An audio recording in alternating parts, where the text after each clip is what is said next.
So, without further ado, I'm going to call on Denis Grey to present the sky this month. Thank you very much, Paul, and welcome sports and astronomy fans to tonight's presentation. This is an interesting thing. I know I haven't been here. I think the last meeting I was able to get to was October, and I made an interesting strategic choice. My son came to me and said, "Dad, I want to try out for select hockey." And I said, "Son, if you can make that team, I'm going to support you all the way." And so I did. And so ever since then, I've been basically helping this boy go to 4 or 5 games a week. And it has pretty well taken care of all of my stargazing this winter. Has been my star here. So anyway, he was participating in 4 different leagues, 4 different championships. First 3, not so good, but the last one here, just this past weekend, he was successful. So he got the championship hat and everything. So anyway, I'm happy for him, and that's a little bit of personal note there. Okay, let's talk some astronomy. So my usual approach to this is to talk a little bit about the big picture, then go into some highlights, see if there's any special events coming up, and talk a bit about some targets, and then I have a special key consideration that I want to bring to everyone's attention tonight. So the big picture. Now this is a chart that I borrow from moonwise.co.uk. They sell calendars and so on. But what I like about this is that it shows the whole night sky going from the evening here, which is the sun setting, Venus in the west, and basically shows you all the things following along the ecliptic here throughout the entire night. So it really gives you a kind of a quick bird's eye view of everything that's coming up. And what we can see here, first of all, is Venus is in the evening sky right now, pretty close to where the sun is right now, so it's difficult to spot, but it's still very bright, so you should be able to pull it out. We've got all of our winter constellations basically diving into the west as fast as they can, and of course we've got the spring constellations here. Right in the middle, and I'll talk about that later, we've got Jupiter. The moon will be full and close to Jupiter in mid-month coming up, and then after midnight, around 2 in the morning, we're going to see Mars and Saturn start to rise. They're in and around Sagittarius right now. And then later on in the night, if you really stay up way late, you can catch Neptune and Mercury. And this is the morning sun coming here. So that's generally what we're looking at for this month. There we go. Oops, next. That's the one I look for. The other thing I always like to think about is where we are in terms of time. So we're not at an equinox or a solstice. We're kind of halfway in between. Right now, today, we've got astronomical twilight, which is the moment when things get really dark and, essentially you can really get busy in terms of astronomy. Everything is fully dark. There's nothing left in the sky in terms of the sun's influence. It's running right now from about 20 after 9 at night through to about 5 in the morning. So our total night length is about 6.5 hours, but we're gaining about 3 minutes of daylight a day. So in just 1 month's time, we're going to have astronomical twilight waiting until almost 11 o'clock before it starts and ending at around 3:30 in the morning, leaving us with about 4.5 hours of true darkness. And I find that this sort of transition from, having a pretty decent long night to having a night that seems like it's almost over before it got started happens very quickly. And of course, June, it's even a little shorter than that, but the transition rate or the rate of change slows down as we get into May and June, as we get close to the upcoming solstice. This is a way of looking at that, which shows you sort of the overall daylight chart for Toronto. So this blue area in the middle is full daylight. Then we've got sort of twilight, civil twilight, nautical twilight, astronomical twilight, and then true night. And you can see here where we are just at the middle of April, late April, how quickly it's changing. And then once we get into June and July, it kind of bottoms out. It doesn't change very rapidly until we get back into September and the nights start to get noticeably longer, faster and faster as we go along there. Okay. Now, one of the things about this time of year is what we're able to look at and what we're able to see is dictated to a great extent by where we are in the galaxy. So I think a lot of you know that we're located roughly about 2/3 of the way out on a spiral arm of the Milky Way, and when we look towards Sagittarius in the summer, we're looking at the center of the galaxy, and that's what this sort of indicates here. This is a galaxy. It's not our own galaxy, of course. I take a few good pictures, but nothing like that. So this is looking towards the center of the Milky Way in the summer, and right now in the spring, we're looking out of the plane of the galaxy, away from all this dust and gas and junk in the middle, which happens to be really beautiful and pretty when you're looking at it, but it does get in the way of seeing things farther away. So a lot of what we think about and what we are looking to observe at this time of year are things outside of the plane of our galaxy. So when we're looking at the plane of our galaxy, if we come back inside and look at what we see, the winter Milky Way, which is this part of the Milky Way that we've been looking at in January and February, the winter Milky Way is setting with the winter constellations, and it's basically on the horizon. And between the fact that the winter Milky Way isn't that bright to start with, and atmospheric extinction, and dust and haze and whatever, you pretty well can tell that there is a Milky Way on that horizon. So we're looking out of the plane of the galaxy, out towards these spring constellations here, of which the two most sort of notable for most of us are Leo, which has got this triangle butt asterism here, along with a very bright star Regulus, and Virgo, which is a fairly not noticeable constellation other than the very bright star there, and of course Arcturus and Bootes, and we'll talk a little bit about that. So all of this is looking straight up out of the galaxy's plane towards deep space, and that means that it is galaxy season. So looking a little bit closer to home, the planets this month. On April 29th, we kind of hit a milestone that Mercury will be at its greatest western elongation, 27 degrees from the sun. Normally we might get excited about Mercury having a western elongation because it means it's most visible, it's easier to spot, but the viewing angle with the ecliptic right now is pretty poor, so it's not that easy to spot. However, Jupiter on May 9th, which is coming up in just a couple of weeks, will be at opposition. So it's going to be at its very brightest for the year. It'll be fully illuminated, so you'll see all of it.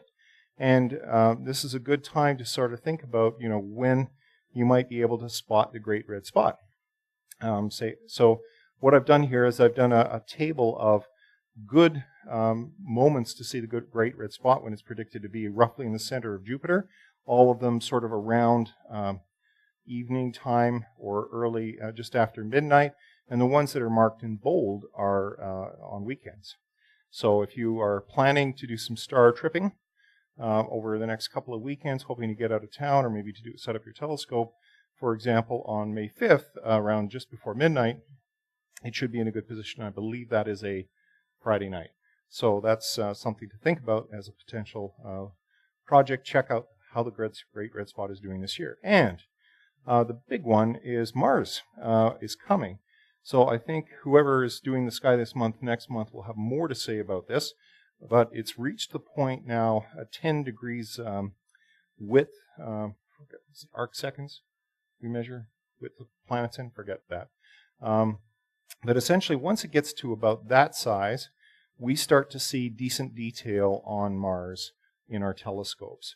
And what you can see here is, again, looking at this is April, this is May 9th, middle of July, and October. And just look at how quickly Mars is going to basically double in size, as we have a very favorable apparition this year when Mars's orbit brings it as close as it comes to Earth, roughly, and Earth happens to be in the right place when Mars is at that closest point. Now, this isn't the best opposition of Mars. That was in 2003, when Mars was as big as the full moon. Everybody remembers that, right? Super Mars. But it's pretty close. It's only, it's the that special opposition in 2003 would have, it was one of those kind of pizza effects. Is it an 18-inch pizza or a 19-inch pizza? Can you tell the difference, really? So anyway, I do encourage you to start planning your Mars observing and start to think about it. In terms of where the planets are right now, so Mars is rising at around 2 in the morning right now, and it's setting at around 11 in the morning, and it's at the meridian, which means it's at its halfway up the sky. It's 6 in the morning. So what that suggests to the intrepid observer is get up early. If you can set your alarm for, say, 5 o'clock and get up early, Mars should be dead easy in the southern sky, and you should be able to see it, and the seeing will be better at that time of year, because one of the unfortunate problems with Mars is when it gets close to us, it also gets low in the sky. So the seeing tends to be poor, which is a good time to go to Chile. But for those of us who can't go to Chile, your next best option is, if you've got a clear night, set your telescope up, put it in the kitchen, pop it out in the morning, see if you can catch Mars early in the morning, and you'll be rewarded with a view that hopefully looks something like one of those. The other thing I should mention is that Martian equinox is coming up on March 23rd. I like to talk about my equinoxes, so I managed to fit one in here. What that means is that the north and southern poles should be equally well lit, so you should be able to do a nice comparison between sort of what's going on in the northern polar cap versus the southern polar cap. And we're expecting the northern polar cap will be still frosty, and the southern polar cap should start to see its polar hood forming, which is when basically the frost from here migrates down there. All right, the other big planet to keep an eye on, of course, is Jupiter. It's rising around 9 o'clock, setting around 7 o'clock, and it's reaching its meridian around 2 in the morning. It'll reach opposition a little bit earlier than that, around May 9th. And again, it's perfect, perfectly good visibility. Saturn is following close behind. It's also a good time. The other planets, not as good, and sometimes almost very difficult. Uranus, for example, I don't think is even feasible at this point in time. The moon, it's always there. I was really pleased to see a nice first quarter over the weekend, nice and high. The moon is roughly now where the sun will be when it reaches its peak in June, July. So we see it nice and high in the sky. First quarter just happened last weekend. Full moon, boo's coming up soon. And then third quarter and the new moon on May 15th, which happens to coincide with the Victoria Day long weekend. So I know that I'm going to be the supervisor up at CAO that weekend, and I know that we'll be talking about exciting stuff in the next presentation. So try to get your reservations in early. I think it'll be a busy time. And then, of course, next lunar eclipse coming up. We're looking forward to that. Some highlights this month. We have our regular Star Party program. Paul will be talking about that. I encourage everybody to take a look regularly at what's going on at rascto.ca/events. We've got a great listing of all kinds of things astronomical. It's probably the best resource, I think, of any astronomy club, and the fact that we cover everybody's action from pretty well Hamilton all the way through to Durham and up to Barrie is great. So do take a look at that. Other highlights. We just missed the Lyrids this past weekend. It was a good meteor event. You may see a few late ones if you were able to get out tonight. Maybe not. But anyway, that was a good one, and the lunar interference is increasing now. So anything that's left over from that shower is pretty well done. There is another shower coming up, which is peaking May 6th, which also happens to be a weekend. So it's the Eta Aquarids. This is a late rising meteor shower. So Aquarius is up late, like really late in the night, like 4 or 5 in the morning. It's going to start to come over the horizon. So you'll start to see some meteors probably well after midnight. But if you're up on that weekend, if you're out and about, you might see some of these coming through. And the interesting thing is that the source comet for these is Halley. So if you're seeing a little bit of Halley's comet, if you're not going to live long enough to see its next return, this is the next best thing. ISS predictions. I love to put forward great apparitions of the ISS.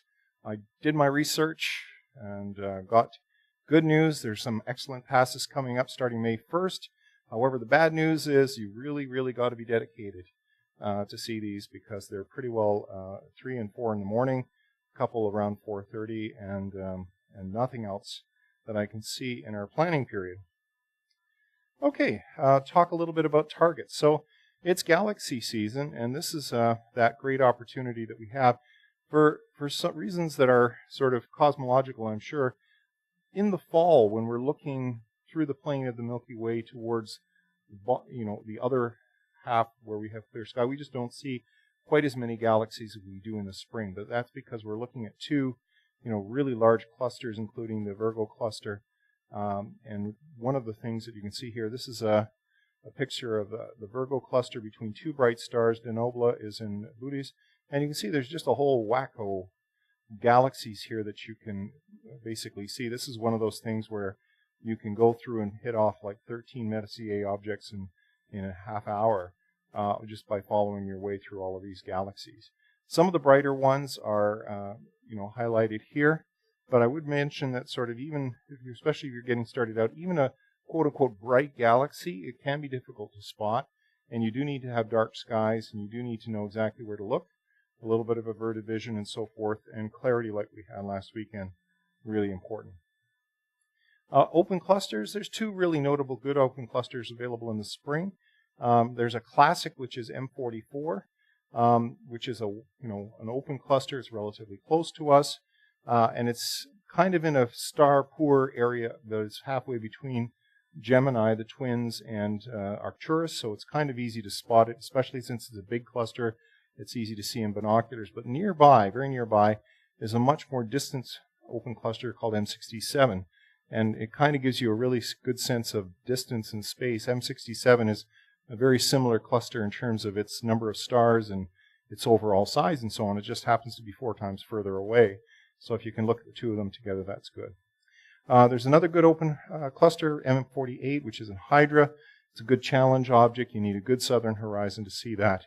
And hopefully we'll get some good skies. Yep, that's the beehive. That's right.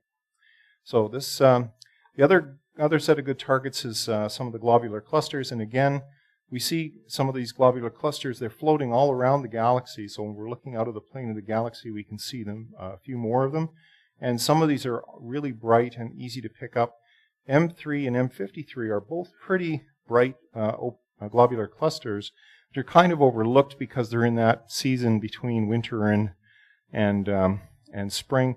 So we tend to always go for the Hercules, the Great Cluster in Hercules, M13 and M92. And these two are pretty good, and they're also available as well. So I would certainly encourage you to have a look for those. And coming up this summer, there's a promising comet. Right now, this is about 13th magnitude, so nothing really to get excited about, but projected to go up as high as 9th, and it's got some upside potential to it as well. What I really like about it is that it's actually, its path, if you follow through some of these constellations here, this is July 30th, August 4th, so it's going to go through sorry, where am I? No. Oh my goodness, I think I've got my constellations all mixed up. It's going to be good for some other people. I'm sorry. I thought I've got this mixed up with something. I thought it was actually going right through Cygnus. I saw this Cygnus here, but I just told him it's right. Completely ignore that, everyone. Okay. There are no other good comments to think about. And of course, the big key consideration is clear skies. This is our current weather forecast. It's not looking really promising, except for maybe tomorrow, and possibly Monday, Tuesday next week. Generally, otherwise, not good. Which brings me to sort of the general rule at this time of year. If it's clear, you should really get out there because you never know when it's going to be clear again. So that's all I've got for today. If there's any questions, happy to try and entertain them.